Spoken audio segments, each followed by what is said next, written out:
2024 ନିର୍ବାଚନ ପରେ ବିଜେପି ସରକାର ଗଢ଼ିଲା। ଏହାପରେ ଏକ ପ୍ରକାର ହିଂସା ପରାୟଣ ହୋଇ କାମ କରୁଥିବା ଅଭିଯୋଗ ଆଣିଛନ୍ତି ଗଞ୍ଜାମ ଜିଲ୍ଲା ବିଜେଡି ନେତା। ଏହାକୁ ଆଧାର କରି ଆଜି ଏକ ପ୍ରେସ୍ ସମ୍ମିଳନୀ ଅନୁଷ୍ଠିତ ହୋଇଯାଇଛି। ଏଥିରେ ରଙ୍ଗେଇଲୁଣ୍ଡା ବ୍ଲକର ଅନେକ ବିଜେଡି ନେତା ସାମିଲ ହୋଇଥିଲେ।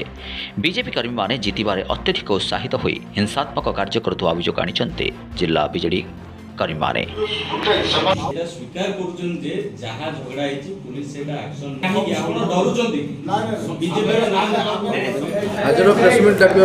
आज मुख्य उद्देश्य हूँ जो माने निर्वाचन परवर्ती हिंसा स्वरूप जो बीजेपी कर्मकर्ता माने विजु जनता दल कर्मकर्ता माने आक्रमण करुँच विरुद्ध जो एफआईआर दिखाई कार्यानुष्ठान ग्रहण कराଯାଏନି ସେଥିପାଇଁ ଆମେ पुलिस प्रशासन को अनुरोध करुँ से तुरंत से विरुद्ध कार्यानुष्ठान ग्रहण कराଯାଉ ଏବଂ गतकाली जो आमर पीतवास पंडा महाशय जो पली आक्षेप कर विक्रम पंडा महोदय विरुद्ध में ताक हम निंदा घोर निंदा करुँ विजय दल तरफ एवं आम आशा करुँ जेहेतु जनादेश पाई बीजेपी दल जे माने निर्वाचन से घोषणा करते जे माने धानर सर्वनिम्न सहायक मूल्य 3100 टंका 3100 टंका करेंगे बोली एवं आमर 300 यूनिट पर्यंत मागणा बिजुली देवे बोली जहाँ जाए निर्वाचन इस्तार से घोषणा करते तुरंत पूरण करने आम माने दाबी करुँ जदि पूर्ण न करेंगे मिथ्या प्रस्तुति जदि निर्वाचन विजय लाभ कर